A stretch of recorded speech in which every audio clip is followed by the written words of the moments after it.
I'm Angela Kennecke, a veteran journalist with 30 years in television news and an award-winning investigative reporter.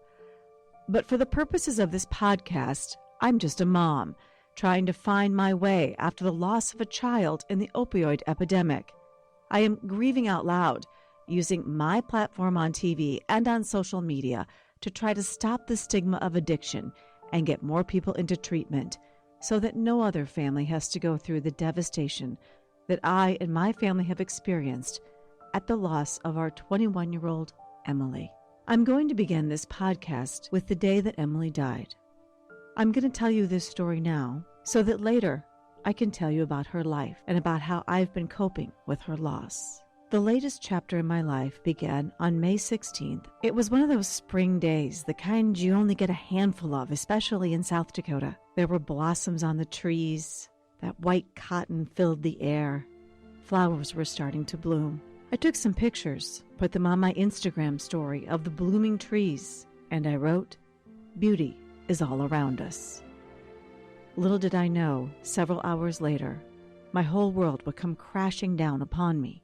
It was a pretty normal day at work, but there was one odd thing about it. I was working on a story on overdoses, specifically Good Samaritan laws and overdoses, and how when people overdose in a group setting partying with friends, the Good Samaritan laws come into play. If they call for help, the other people won't get arrested. And it wasn't unusual for me to be working on a story on the opioid crisis. I'd done a lot of them for the past couple of years, and I knew there was a problem with my daughter. I just didn't know what. Ironically, we were planning an intervention because she just seemed out of it and things didn't seem right and her life wasn't going in the direction that it should have been. And I'd confronted her over and over and over again, and she'd always said, "No, I don't have anything wrong," and denied. I knew about the marijuana. That was pretty obvious. And I'd later learned about some pills in the benzo class, like Xanax, but she swore to me she'd gotten off of those. I had no idea about the opioids.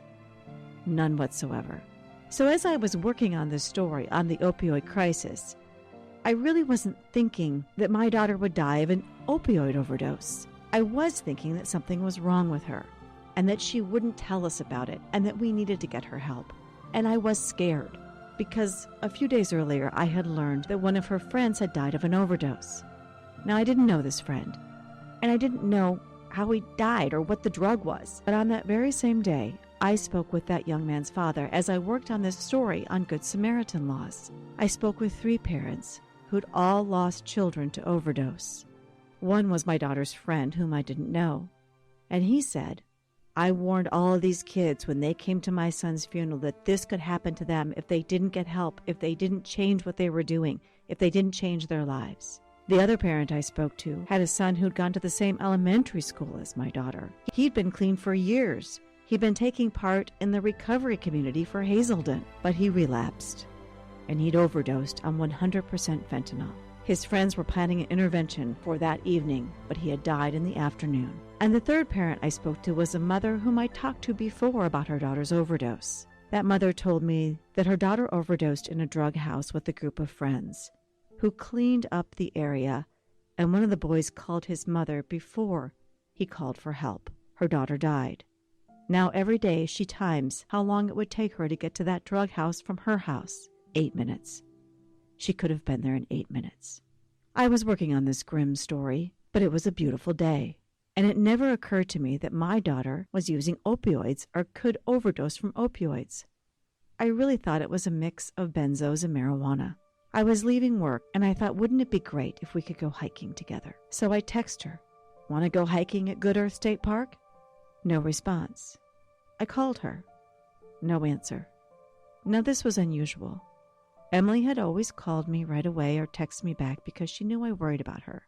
But I told myself not to panic, and I waited a little bit, and I went home and had dinner with my family. And then I decided, since I hadn't heard back from Emily, that she must be with her friends, and I went to Costco to buy flowers to plant in my pots. Leaving Costco, I got a phone call. It was from her dad. He spoke in a tone I'd never heard before. "Emily's OD'd," he said. "I think she's dead." My mind reeled. Huh? What? I don't remember hanging up the phone. I don't remember starting the car. I do remember driving the wrong way, in the wrong direction, not toward Emily's apartment. Turned around and drove as fast as I could. I got there, and outside was parked an ambulance, and people had gathered. A couple of police cars. The side door to the apartment was open. I ran upstairs, as fast as I could, skipping steps. People seemed to be everywhere, in the hallways, on the stairway. I didn't see any of their faces. As I approached her apartment, there was a police officer standing out front in the hallway, just outside the door. He tried to block me. I said something I'd never said before. In my 30 years of being on television, I had never used this line. "Don't you know who I am?" I said. "I know who you are," he said, "but you're not getting in there." Suddenly, someone made a noise and he was distracted. He turned his head and I bolted on by him. I rushed into the apartment. There were emergency personnel everywhere, firefighters, EMTs, police officers. Emily's dad, my ex-husband, was standing in the living room. I can't even describe the look on his face. Tears streaming down his cheeks. I turned toward her room, where a group of EMTs were working on her. I asked, "Are there any vitals?" They had her hooked up to a machine. They said, "We're breathing for her." No vitals. I dropped to my knees. I started to pray and pray. For all I knew, I was praying out loud. People were all around me and I didn't care. But 30 minutes later, a man emerged from the bedroom. I think he was a firefighter. And he said, "We can't save her. There's nothing more we can do." That was the night my daughter died. I wanted you to know the story, but I want you to know so much more. I want to tell you about her life, about the kind of kid that she was, about the efforts that I've made to try to make a difference in other people's lives through her story. After she died, I wrote a poem, An Incomplete Heart. I am here, she is not. Yet I must stay and figure out how to put her away, when she's always been right here at the forefront of my mind. Worry, fear, worst fear now materialized.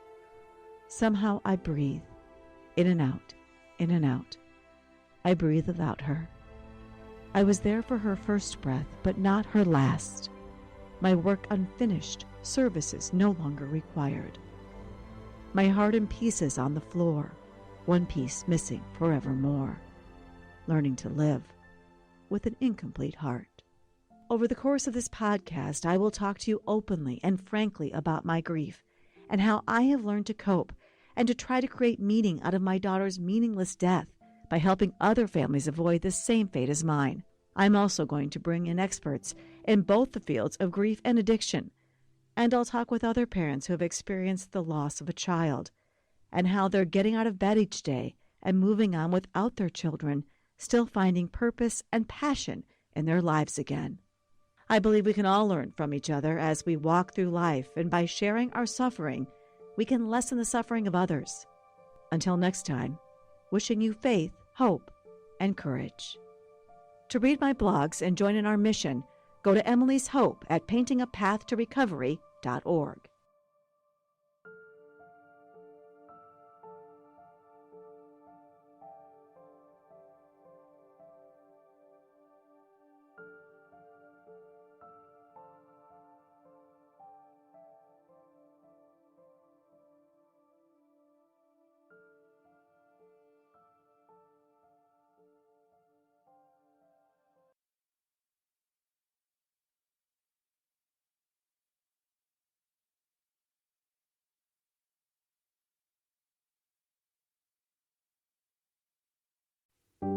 Are you ready to protect the next generation from the dangers of substance use? Emily's Hope has created a comprehensive K-12 substance use prevention curriculum designed to educate, empower, and equip students with the tools they need to make healthy choices. Our age-appropriate lessons start in kindergarten and build through high school, using science, real stories, and interactive learning to help kids understand their bodies, brains, and risk of drug use. We're already reaching thousands of students across multiple states, and we're just getting started. Visit emilyshopeedu.org to learn more and share our curriculum with your school administrators and counselors. At Emily's Hope, we believe prevention begins with education. Let's work together to keep our kids safe.